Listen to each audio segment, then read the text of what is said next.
అందరూ కళ్ళు మూసుకొని. పరిశుద్ధుడ పరిశుద్ధుడ పరిశుద్ధుడ, సర్వాధికారి, సర్వశక్తిమంతుడ, మహాగరుడ, మహోన్నతుడ, ఆశ్చర్యకరుడానికి స్తోత్రములు స్తోత్రములు స్తోత్రములు తండ్రి. నిన్న నేడు ఏకరీతిగా ఉన్నవాడా, నీకే స్తోత్రములు ప్రభువా. మా కొరకు ప్రభువా నేను జన్మించి మా యొక్క రక్షణ కొరకు, మా పాపముల కొరకు, మా పాపములు విమోచించుట కొరకు, మమ్మల్ని రక్షించుటకు మనిషి రూపుగా ధరించిన మా ప్రభువా నీకే స్తోత్రములు స్తోత్రములు తండ్రి. ఈ డిసెంబర్ 25న ప్రభువా నీ యొక్క పుట్టిక దినముగా, క్రిస్మస్ దినముగా మేము జరుపుకోవడానికి నేను ఇచ్చిన కృపను బట్టి, అయా నీ ఆనందమును బట్టి, సంతోషమును బట్టి నేను స్తుతిస్తున్నాము తండ్రి. అయ్యా మా యొక్క జీవితంలో తండ్రి ఏ విధంగానైనా తండ్రి క్రిస్మస్ వేదికను అయ్యా మేము సంతోషంగానైనా తండ్రి జరుపుకుంటాము. అలాగే మా జీవితాలను సంతోషంగా నీ సన్నిధిలో సాగులాగన మా అందరినీ జ్ఞాపకం చేసుకోమని అడుగుచున్నాము తండ్రి. అయ్యా ఈ దినం ఇక్కడ వచ్చిన వారిని బట్టి ప్రార్థన చేస్తున్నాం, రానున్నంత వారిని బట్టి ప్రార్థన చేస్తున్నాం నేను తండ్రి. అయ్యా కార్యక్రమం ఆది నుంచి అంతము వరకు ప్రభావ మహిమకరంగా జరిగించుకోమని నేను అడుగుచున్నాము తండ్రి. అయ్యా అయ్యా మాకు కావలసిన వర్తమానము ఏ ఆహారం అయితే మాకు ఎదురుగా ఉన్నదో అయ్యా నన్న తండ్రి నోటి నుండి నన్న తండ్రి అయ్యా నీవే మాట్లాడి మాకు కావాల్సిన ఆహారం మాకు అనుగ్రహించమని అయ్యా నన్న తండ్రి విత్తబడిన ప్రతి ఒక్కటి ప్రభా అపవాది నన్ను పట్టుకుని పోకుండా వారి మనసులను, వారి హృదయాలను వారు ఉంచుకుని లాగిన వారితో మాట్లాడమని నేను అడుగుచు ఉన్నాము తండ్రి. అయ్యా ఈ దినము నీ సన్నిధి, నీ శక్తి, నీ అభిషేకమున ఈ యొక్క నేను ప్రాకారం చుట్టూ నేను మందిరం చుట్టూ ఉంచమని అయ్యా జరగబోయే కార్యక్రమాలు మంచిగా జరిగించమని ఈ వాక్యం చేత మా అందరితో మాట్లాడమని చిన్న ప్రార్థన ఆలకించేసినాము వేడుకుంటున్నాము పరమ తండ్రి. అందరూ కూర్చోమ్మా.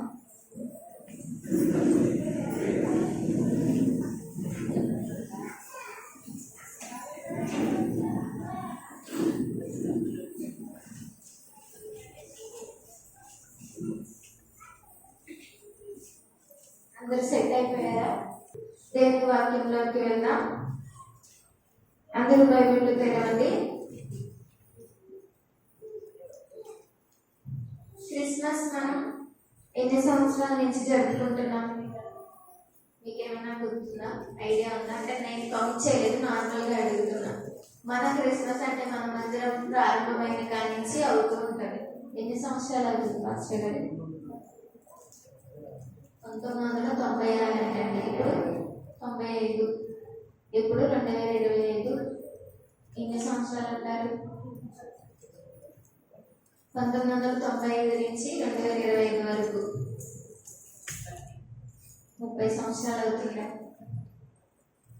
ఇంకా ఎక్కువే అవుతుంది. ఏమైనా కానీ మనం ఎన్ని క్రిస్మస్లు జరుపుకున్నాం? చాలా. అంటే ఇప్పుడు మనం లెక్క పెట్టలేని క్రిస్మస్లు అయితే జరుపుకున్నాం. ఇక్కడ జరిగింది మాత్రం 95 నుంచి అంట. అంతకుముందు గణపవారాన జరిగిందని చెప్తున్నారు. ఏదైనా కానీ మనం జరుపుకున్న క్రిస్మస్లు చాలా కదండి. ఎన్ని క్రిస్మస్లు చూసాము. ఒక్కొక్క సంవత్సరం ఒక్కొక్క విధముగా, ఒక్కొక్క బట్టలతో, ఒక్కొక్క సంతోషంగా, కొంతమంది జనంతో. ఒక సంవత్సరం ఉంటే వాళ్ళు ఇంకొక సంవత్సరం కనిపించకపోవచ్చు. ఈ సంవత్సరం లేని వాళ్ళు ఇంకొక సంవత్సరంలో ఉండొచ్చు. వాళ్ళతో పాటు కొంతమంది జాయిన్ అయ్యి ఉండొచ్చు. ఏదైనా జరిగి ఉండొచ్చు. ఇన్ని క్రిస్మస్లో అన్ని క్రిస్మస్లు సంతోషంగానే జరుపుకుంటూ మనం వచ్చాం. అయితే ఇన్ని క్రిస్మస్లు జరుపుకోవడానికి కారణం ఏంటి? ఎందుకు జరుపుకుంటున్నాం క్రిస్మస్ మనం అంటే? యేసయ్య పుట్టాడనే కదండి. క్రిస్మస్ ఎందుకు జరుపుకుంటున్నాం? యేసయ్య పుట్టాడు, ఆయన ఆరాధించాలి, అదొక దినముగా పెట్టబడుతుంది.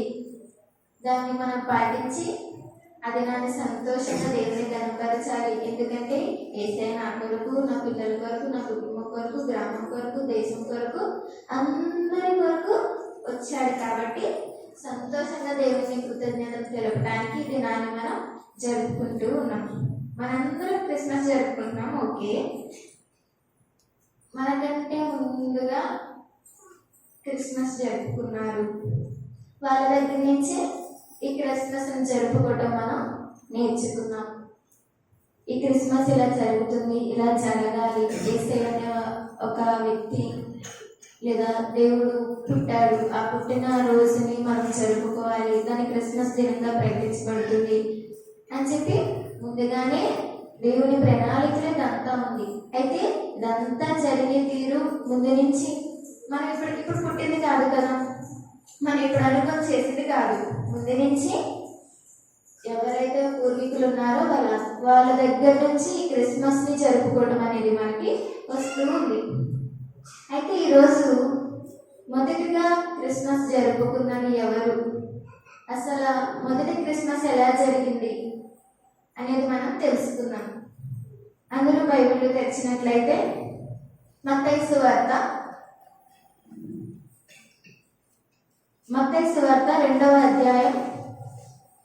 అందరూ బైబిల్ తెరిచారా? అందరి దగ్గర బైబిల్ ఉన్నాయా? బైబిల్ ఉన్న వాళ్ళందరూ, బైబిల్ తెరవగలిగిన వారందరూ, చదువుకున్న వాళ్ళందరూ నేను చెప్పిన అధ్యాయం తీయండి. మత్తయి సువార్త 2వ అధ్యాయం 2వ వచనాన్ని చదువుకుందాం. యూదుల రాజుగా పుట్టినవాడు ఎక్కడ ఉన్నాడు?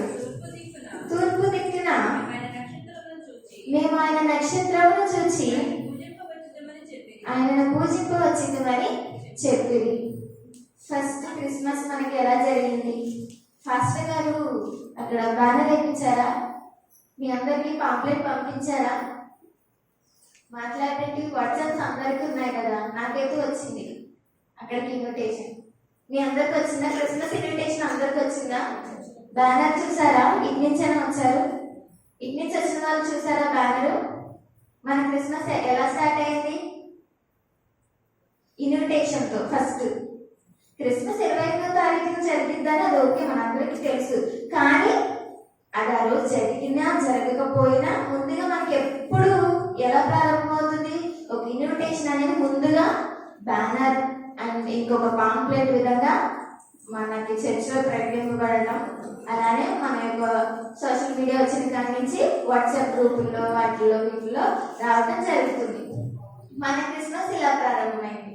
అయితే మొదటిగా జరిగిన క్రిస్మస్ ఎలా ప్రారంభమైందో చెప్పమంటారా? అప్పుడున్న పాంప్లెట్ బ్యానర్ ఏది అని అంటే, యూదుల రాజుగా పుట్టినవాడు ఎక్కడ ఉన్నాడు? తూర్పు దిక్కున మేము ఆయన నక్షత్రమును చూచి ఆయనను పూజింప వచ్చితిమని చెప్పేది. ఇదే అధ్యాయం 9వ వచనాన్ని కూడా చదువుకున్నాం. 9వ వచనం. వారు రాజు మాట విని బయలుదేరిపోవచ్చుండగా ఇదిగో తూర్పు దేశమున వారు చూచిన నక్షత్రము ఆ శిశువు ఉండిన చోటికి మీదుగా వచ్చి నిలిచే వరకు ముందుగా నడిచిన. 10వ వచనాన్ని కూడా చదువుకున్నాం.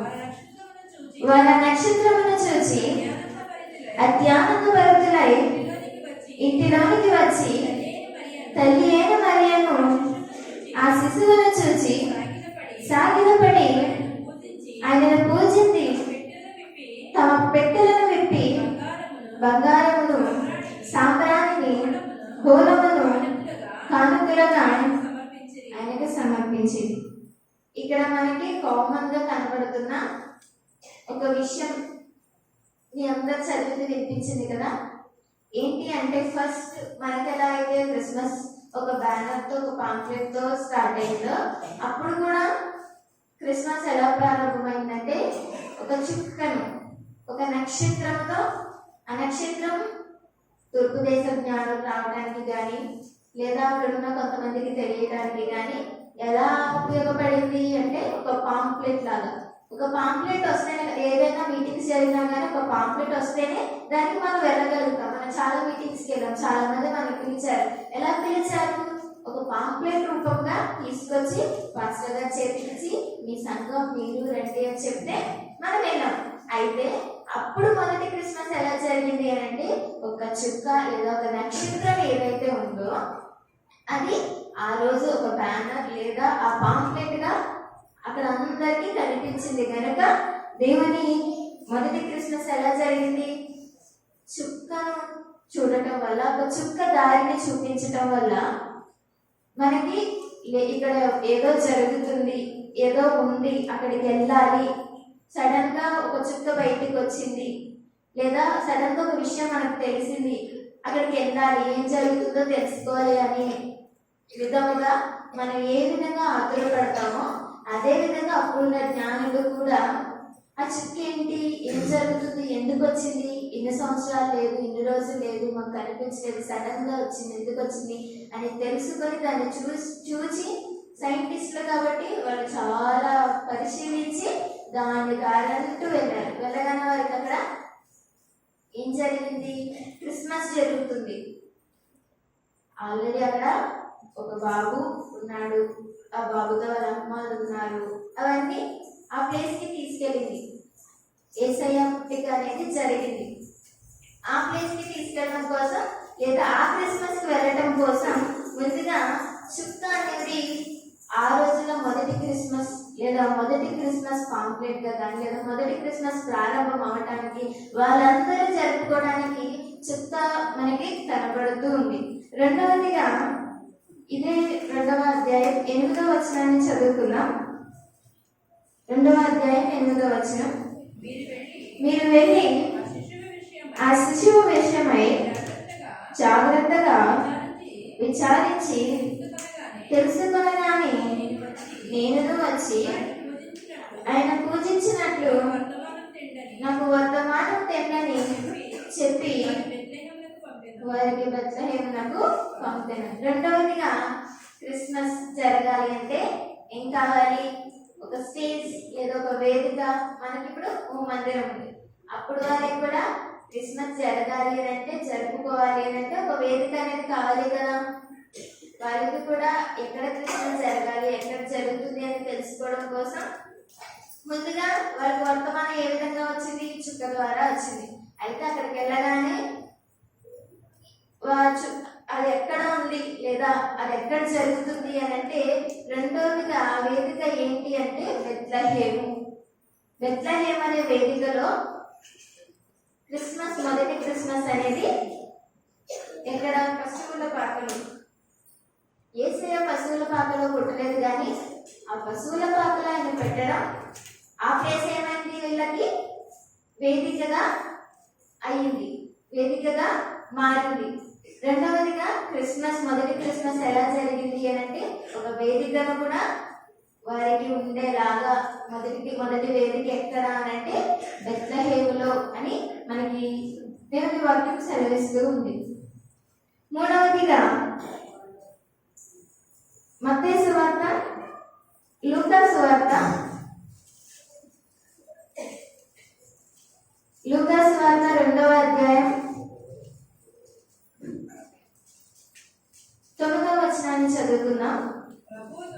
ప్రభువు దూత వారి యొద్దకు వచ్చి నిలిచెను.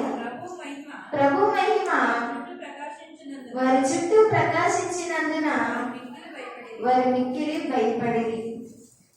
మూడవదిగా క్రిస్మస్ ని మనం ఒక పాంప్లెట్ ద్వారా, మొదటి క్రిస్మస్ ఎలా జరిగింది, ఒక చుక్క అనే ఒక పాంప్లెట్ ద్వారా మన ముందుకు వచ్చింది. రెండవది వేదిక అనేది కూడా ఏర్పాటు పడింది. ఎలా, బెత్లెహేములో ఒక వేదిక లాగా, బెత్లెహేమే ఒక వేదికలా మనకి కనబడుతూ ఉంది.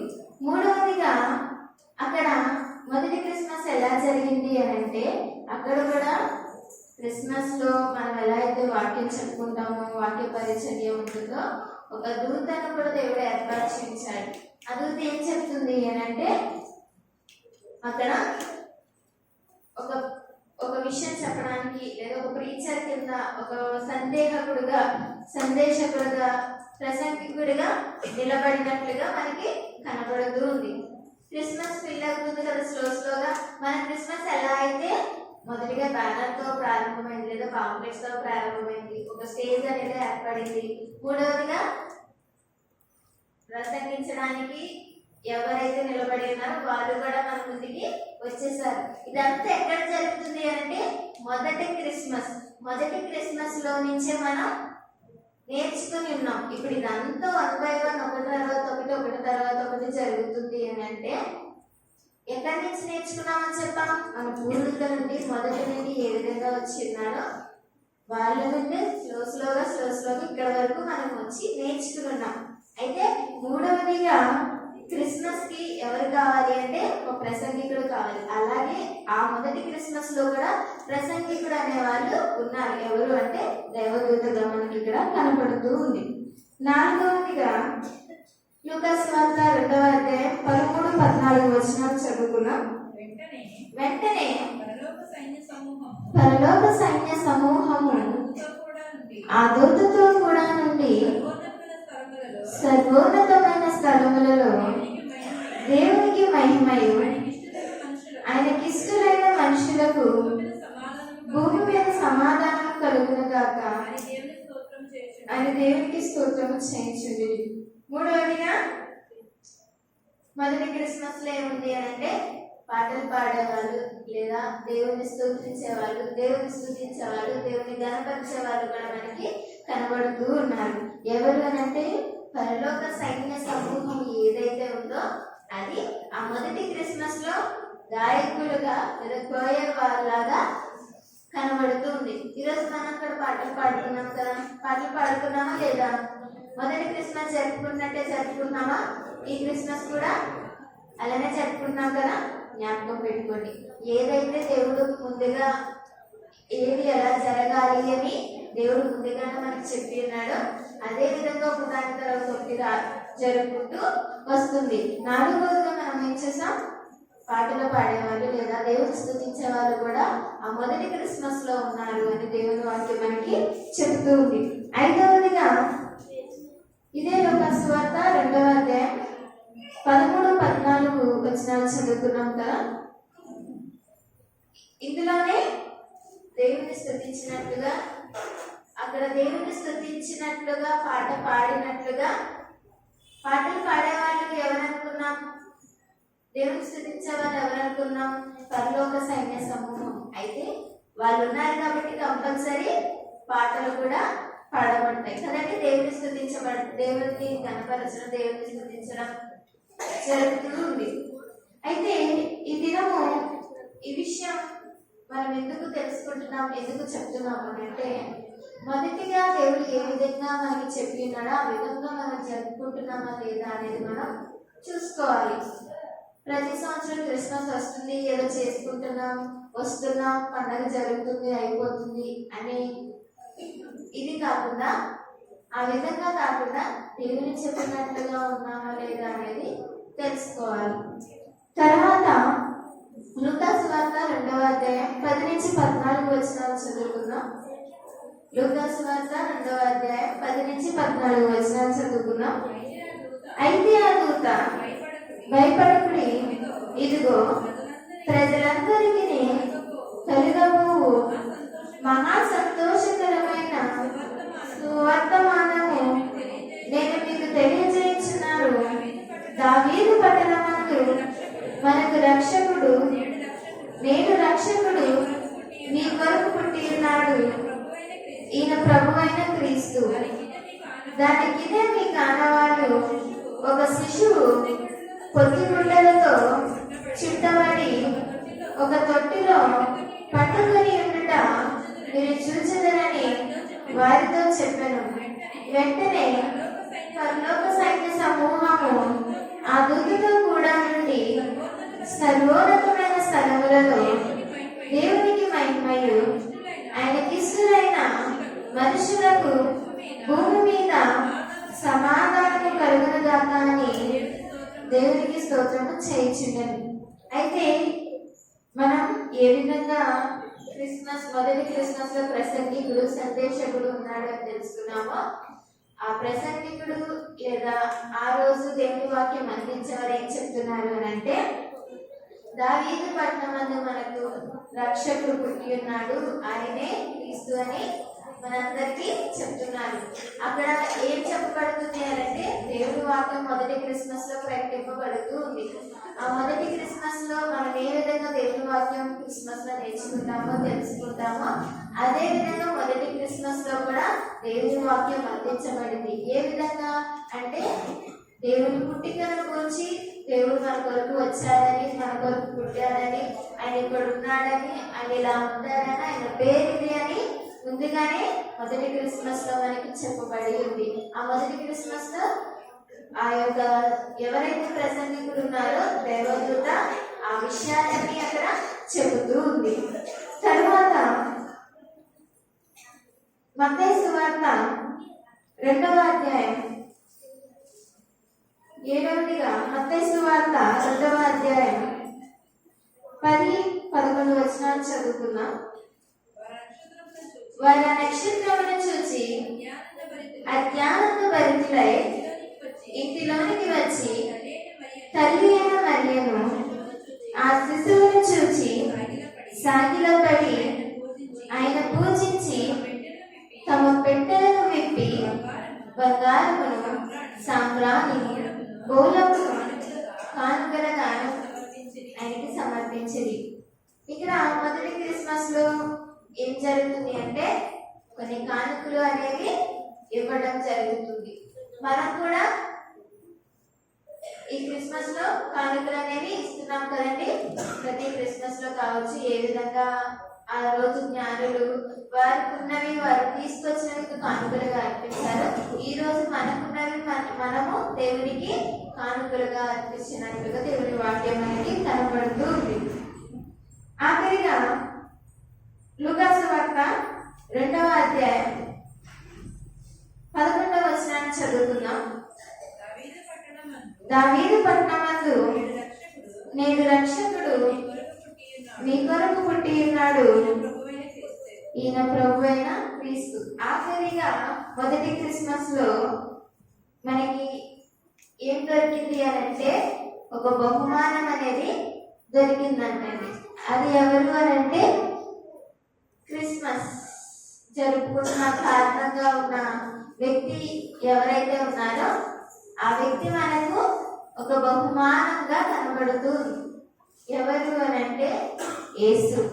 యేసు మనందరికీ ఒక గిఫ్ట్ లేదా ఒక బహుమానం కింద మనకి ఉన్నాడు, వచ్చి ఉన్నాడు అని చెప్పి మనకి మొదటి క్రిస్మస్ లో ఏ విధంగా ఉందో ఏ విధంగా జరిగిందో మనము కూడా అదే విధంగా క్రిస్మస్ జరుపుకోవడానికి, క్రిస్మస్ లో పాల్గొనడానికి, క్రిస్మస్ ఈ విధంగా జరగాలని దేవుడు ముందుగానే మనందరికీ ఎవరి ద్వారా తెలియజేశారు అంటే మొదటి క్రిస్మస్ జరిపించిన లేదా జరిగిన విధానం ఏదైతే ఉందో దాని ప్రకారంగా ఎప్పటి వరకు క్రిస్మస్ అనేది జరుగుతూ వస్తూ ఉంది. అయితే మనం ఏ విధంగా చుట్టూ ఒక పాంప్లెట్ కింద మారి లేదా ఒక బ్యానర్ కింద మారి దేవుడి వాక్యం, దేవుడు పుట్టాడు, ఒక దేవుడు ఒక కన్య మరియ గర్భమున జన్మించాడు అని చెప్పి ఒక వార్తను అందజేస్తుందో తెలియజేస్తుందో మనము కూడా ఒక పాంప్లెట్ లేదంటే ఒక బ్యానర్ లేదా ఒక సమాచారం, ఒక వర్తమానం అందించే వారిలాగా మనం ఉండాలని దేవుని వాక్యం మనకి సెలవిస్తూ ఉంది, తెలియజేస్తూ ఉంది. క్రిస్మస్ లో మనం ప్రతి సంవత్సరం ప్రతి పండగకి వచ్చి క్రిస్మస్ ని జరుపుకోవడం, వెళ్ళిపోవడం, కూర్చోవడం, సంతోషంగా పాటలు పాడుకోవడం, దేవుని వాక్యం వినడం, వేసిన స్కిట్ ని వేసిన డాన్సెస్ ని చూసి అలరించబడి లేదా సంతోషింపబడి వెళ్ళటం కాదు. కానీ ఏ విధంగా చుట్టూ ఒక దారిని చూపిందో లేదా చుట్టూ ఒక వర్తమానాన్ని తెలియజేసిందో మనం కూడా దేవుని సువార్తను ప్రకటించే వాళ్ళ, దేవుని వర్తమానం మనము కూడా ఇచ్చే వాళ్ళ ఉండాలని ఈ దినము ఆ రోజు జరిగిన క్రిస్మస్ ద్వారానే మనం తెలుసుకోవాలి. మనం ఎప్పుడు క్రిస్మస్కి వస్తాం, ప్రతి పాంప్లెట్ మనకు వస్తుంది. అయితే మనం ఎప్పుడు పాంప్లెట్ గా మారుతున్నాం అనేది మనం ఆలోచించాలి. దేవుని వాక్యం మనం వెళ్ళి చెప్తున్నామా, దేవుని గురించి మనం ఎవరికైనా చెప్తున్నామా, ఈ క్రిస్మస్ కి ఎవరైనా కొత్త వారిని తీసుకొచ్చామా, దేవుని మందిరానికి మనం కూడా తీసుకురావడానికి ఒక పాంప్లెట్ గా లేదా ఒక చుక్కలాగా నేనున్నానా లేదా అనేది ఈరోజు దేవుడు మనకి తెలియజేస్తున్నమాట. మొదటి క్రిస్మస్ జరుపుకుంటున్నట్టు అన్ని బాగానే సక్రమంగా మంచిగా సంతోషంగా ఏది పోకుండా జరుపుకుంటున్నాం, మనం బాగానే ఉంది.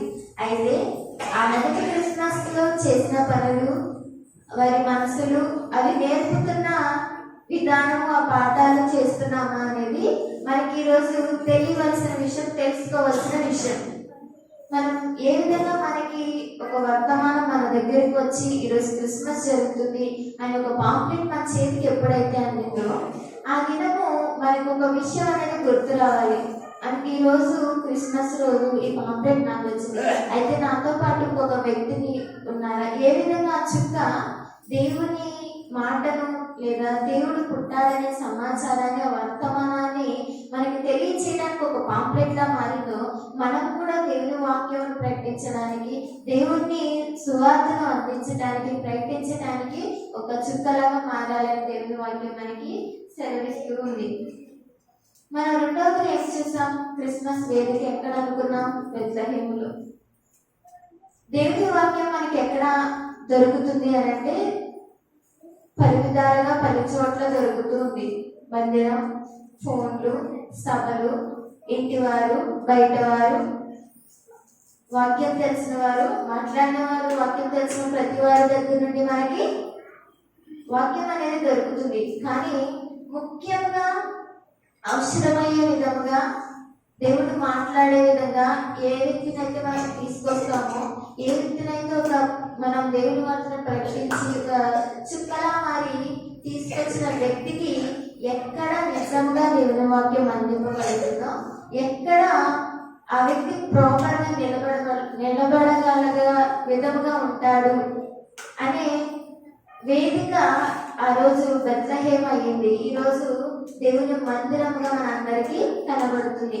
అన్ని చోట్ల క్రిస్మస్ జరుగుతుంది. ఎక్కడ అంటే ఏదైనా ఒక వేదిక, ఏదైనా ఒక మందిరం, ఎవరి మందిరాల్లో వారు జరుపుకుంటున్నారు, ఆయా వేదికలు వేసుకొని వారుకున్న స్థలంలో వారు క్రిస్మస్ అయితే జరుపుకుంటున్నారు. ఈ రోజు కూడా మనం మందిరంలో ఒక వేదికను ఏర్పాటు చేసుకొని లేదా ఒక మందిరాన్ని ఏర్పాటు చేసుకొని అందులో కూర్చొని మనం క్రిస్మస్ ని ఎలా అయితే సెలబ్రేట్ చేసుకుంటున్నామో, పండుగను మనం చేసుకుంటున్నామో, అదే విధంగా ఆ రోజు కూడా బెత్లెహేంలో వారు పండుగను చేసుకున్నారు. వారితో వారికి వచ్చిన వర్తమానం, వారు చాలా మందిని తీసుకురావడం మనందరికి తెలిసిందే. ఈ గొర్రెల కాపర్లు ఎవరైతే ఉన్నారో వారు అనేకులకి చెప్పడం, వారికి వార్త వెళ్ళటం, ఇది ఎలా అంటే ఆ వేదిక దగ్గరికి వాళ్ళందరినీ చేర్చింది. ఇప్పుడు దేవుని చుక్కగా ఉన్న మనము ఈ వేదిక దగ్గరికి, ఈ వేదికలో మనకి అందింపబడుతున్న లేదా ఈ వేదిక దగ్గరికి వస్తే వారికి ఎవరినైతే తీసుకొచ్చామో, నిలబెడతామో, వారికి కావాల్సిన వర్తమానం ఎక్కడైతే అందుతుంది అని మనం ఈ మందిరంలో మాత్రమే అది దొరుకుతుంది అని ఈ క్రిస్మస్ లో దేవుడు మనతో చెప్తున్నాడు. ఒక చుక్కగా మారిన నువ్వు, ఒక వ్యక్తిని తీసుకొచ్చిన నీవు ఎక్కడ అతన్ని నిలబెట్టాలి అంటే దేవుని మందిరంలోనే నిలబెట్టాలి.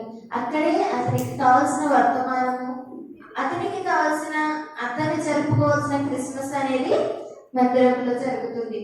మూడవదిగా ప్రసంగికుడు అనే వారి గురించి మనం ఆ రోజుల్లో కూడా ప్రసంగికుడు అనేవారు క్రిస్మస్ లో, ఆ మొదటి క్రిస్మస్ లో ఉండటం జరిగింది. ఈ రోజు కూడా ఈ క్రిస్మస్ లో మనకి ప్రసంగికులు అనేవారు ఉన్నారు.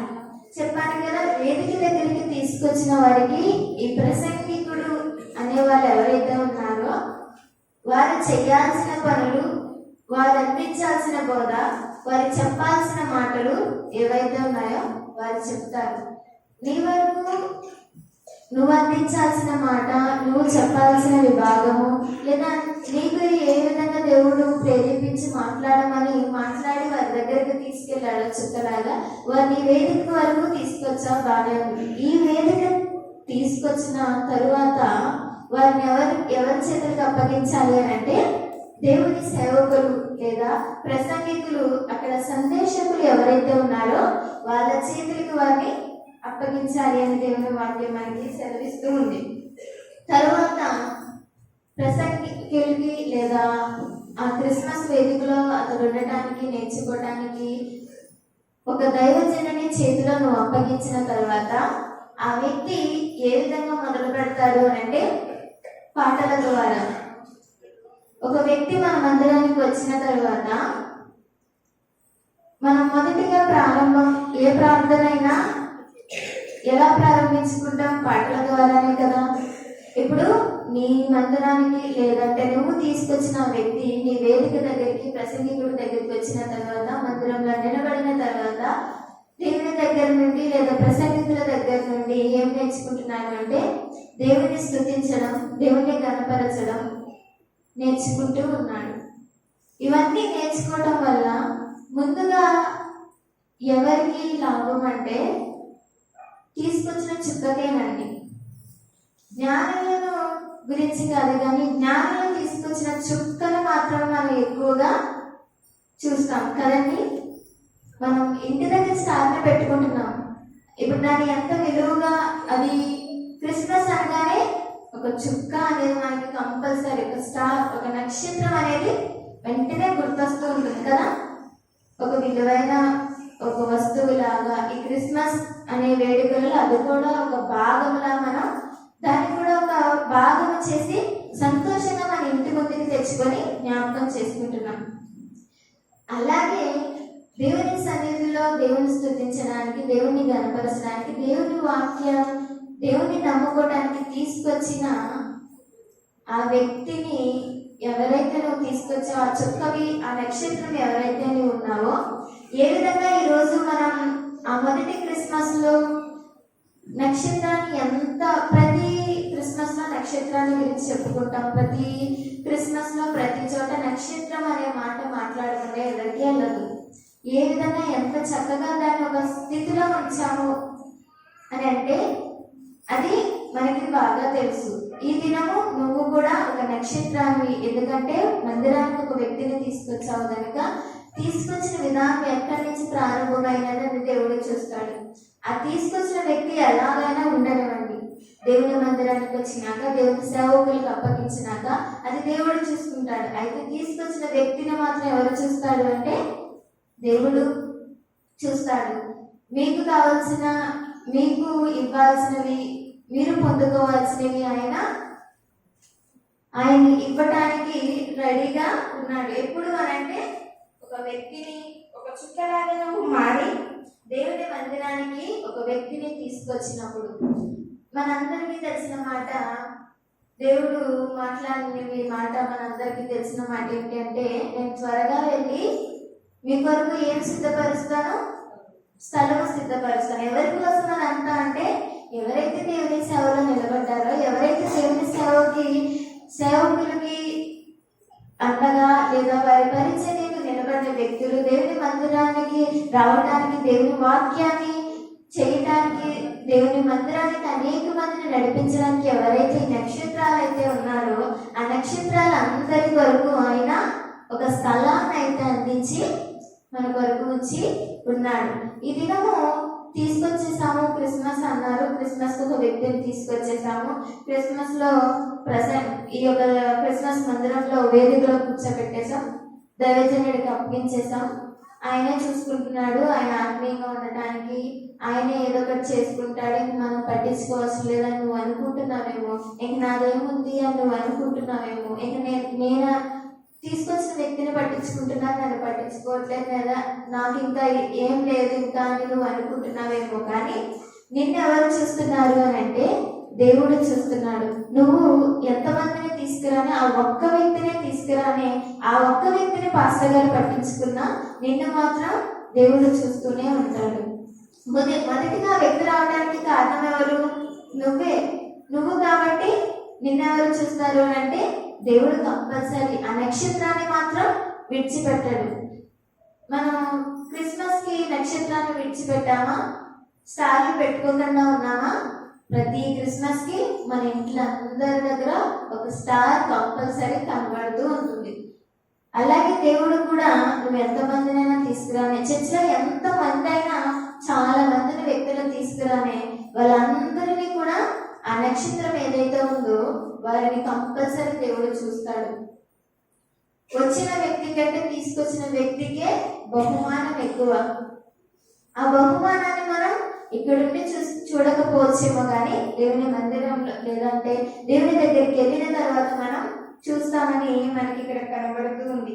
ఈ దినము నేను ఈ మొదటి క్రిస్మస్ గురించి, లేదా మొదటి క్రిస్మస్ ఎలా జరిగింది, ఎందుకు జరిగింది అని ఎందుకు చెప్పాను అని అంటే, ఆ క్రిస్మస్ నుండి మనం ఒక పాంప్లెట్ ద్వారా క్రిస్మస్ జరగాలి, ఒక వేదిక మీద క్రిస్మస్ జరగాలి, పాటలతో క్రిస్మస్ జరగాలి, వాక్యం ఉండాలి, వాక్య పరిచర్య చేసే పరిచారకుడు ఉండాలి, లేదా కానుకలు ఉండాలి, అవి ఉండాలని ఎలా అయితే నేర్చుకున్నామో, వాటితో పాటు ఆ క్రిస్మస్ లో జరిగిన వారి హృదయాలు, ఆ క్రిస్మస్ నుండి నేర్చుకోవాల్సిన ఈ విషయాలతో పాటు లోతైన విషయాలు కూడా మనం తెలుసుకోవాలని ఈరోజు నేను మీకు ఈ యొక్క విషయాన్ని చెప్తూ ఉన్నాను. నేను నార్మల్గా క్రిస్మస్ గురించి చూస్తూ ఉన్నప్పుడు ఇలానే వాక్యం చూస్తూ ఉండగా నాకు ఫస్ట్ లో క్రిస్మస్ ఇలా జరిగిందా నేను ఒక్కొక్క విషయాన్ని చదువుతున్నప్పుడుగా నాకు ఆలోచన అనేది వచ్చింది. ఓకే, క్రిస్మస్ ఇలా జరిగింది అన్నప్పుడు నేను ఈ వాక్యం చదివిన తర్వాత ఇలా గూగుల్లో సెర్చ్ చేయడం ప్రారంభించాను అన్నమాట. దీంతో ఒకదాని తర్వాత ఒకటి సేమ్ నేను ఏదైతే ఏ విధంగా అనుకున్నానో అదే విధంగా నాకు ఒక విషయం కనబడింది. ఓకే, ఇందులో చదివింది కరెక్ట్గానే ఉంది, నేను చదివింది కరెక్టే అని చెప్పి నేను ఆ విషయాన్ని ఆలోచిస్తూ ఉన్నాను. నా బస్సులో కూడా రేపొద్దున వాక్య పరిచర్యకి ఇస్తే గనక నాకు క్రిస్మస్ అనే ఆలోచన ఉంది, మొదటి క్రిస్మస్ ఇలా జరిగింది అనే ఆలోచన ఉంది. నీ చిత్తమైతే నేను వారికి తెలియచేయడానికి సహాయం చేయమని దేవుడిని అడిగాను. అదేవిధంగా ఈ దినము మొదటి క్రిస్మస్ ఎలా జరిగింది అనే విషయం మీద దేవుడు మీ అందరికీ నాకు అలాగే మీ అందరికీ మొదటి క్రిస్మస్ ఏ విధంగా అయితే జరిగిందో అదే విధంగా మనము ఈ క్రిస్మస్ జరుపుకోవడానికి సహాయం చేశాడు. ఎక్కడి నుంచి నేర్చుకున్నాము అంటే, మనం పూర్వీకులు ఎవరైతే ఉన్నారో మొదటి క్రిస్మస్ జరుపుకున్న వ్యక్తులు ఎవరైతే ఉన్నారో వాళ్ళ దగ్గర నుండి ఈ క్రిస్మస్ జరుపుకోవడం, క్రిస్మస్ ను గురించి కానీ ఆ క్రిస్మస్ లో మనం ఎలా ఉండాలి, ఏం చేయాలి, ఏది జరగాలి అనేది వాళ్ళ దగ్గర నుంచే నేర్చుకుని ఉన్నాం. మనం దేవుని సన్నిధికి తీసుకొచ్చిన వ్యక్తిని మనమేమవుతాము అని అంటే ఒక నక్షత్రముగా మొదటిగా గుర్తు పెట్టుకొని, నేను ముందుగా మొదటి నుంచి మాట్లాడుతున్న విషయం నక్షత్రమే. మీరు ఎన్నైనా చేయనివ్వండి, నీ పరిచర్యలో ఎంతమందినైనా తీసుకురానివ్వండి, ఎంతమంది వ్యక్తులైనా నీ వల్ల మందిరానికి వచ్చి దేవుని పరిచర్యలో ఎదిగినా కానీ వాళ్ళందరినీ దేవుడు చూస్తాడు. వాళ్ళకంటే ముందు ఫస్ట్ ప్రైమరీ ప్లేస్ ఎవరిది అంటే నీదే. ఎందుకంటే నీ వల్లే ఆ నలుగురు వచ్చి కూర్చున్నారు, ఆ 10 మంది వచ్చి కూర్చున్నారు, ఆ ఒక్క వ్యక్తి వచ్చి కూర్చున్నారు. నిన్ను చూసిన తర్వాత దేవుడు ఎవరు చూస్తారు అని అంటే నువ్వు తీసుకొచ్చిన వ్యక్తిని చూస్తాడు.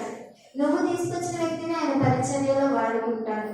ఆ పరిచర్యలో ఆ వ్యక్తి సాగుతున్నప్పుడు నీకు, సంఘానికి, పాస్టర్ గారికి, అందరికంటే ఎక్కువ దేవునికి సంతోషం అన్నమాట. ఈ దినము మనం ఈ క్రిస్మస్ లో ఏం నేర్చుకున్నాము అని అంటే, మొదటి క్రిస్మస్ ఎలా అయితే జరుగుతుందో ఆ విధంగానే ఇప్పుడు క్రిస్మస్ జరుగుతుంది అనేది మనం తెలుసుకున్నాం.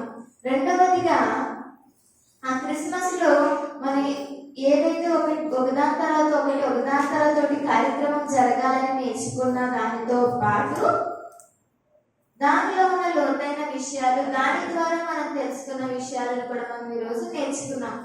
ఈ దినము నేను మీతో చెప్తున్న మాట ఏంటి అంటే, ఆఖరిగా క్రిస్మస్ జరుపుకోవడం గొప్ప కాదు. క్రిస్మస్కి వచ్చి కూర్చొని మంచి బట్టలు వేసుకొని ఆనందంగా సంతోషంగా ఉండటం మంచిదే. వాటితో పాటు మన హృదయంలో కూడా క్రిస్మస్ అనేది మనకి జరగాలి. ఆ రోజు మొదటి క్రిస్మస్ జరిగినప్పుడు అక్కడికి వచ్చిన వేదిక దగ్గరికి వచ్చిన ఆ యొక్క వర్తమానం చెప్పే ప్లేస్కి కానీ, ఆ వర్తమానం చెప్పే వ్యక్తి కానీ, ఆ పరలోక సైన్య సమూహం అందరి హృదయాలలో ఏముంది అని అంటే, క్రిస్మస్ నిజ ఆనందం అనేది వాళ్ళందరిలో ఉంది. ఈ దినం మనం కూర్చున్న మనందరిలో కూడా క్రిస్మస్ నిజ ఆనందము రావాలి అంటే ఏ విధంగా మొదటి క్రిస్మస్ లో జరిగినవి ఉన్నాయో, ఆ క్రిస్మస్ నుండి మనం నేర్చుకున్న విషయాలు ఏవైతే ఉన్నాయో అదే విధంగా మనం కూడా ఉండాలని దేవుని వాక్యం ఈరోజు మనకి తెలియజేస్తూ ఉంది. ఈ విషయాలను మీ మనసులో ఉంచుకొని దేవుని మందిరానికి, దేవుని పరిచర్యకు, దేవుని సేవకులకు సహకారులుగా, అలానే అనేక మందికి దేవుని పరిచర్యను మన ద్వారా మనకు వచ్చినట్లుగా, మనకి తెలిసినట్లుగా తెలియజేసే వారిలా మనము ఉండాలని క్రిస్మస్ మనకి తెలియజేస్తూ ఉంది. ఈ యొక్క మాటలు దేవుడు మన వెనుకల్లో దీవించి ఆశీర్వదించిన గాక. ఆమేన్.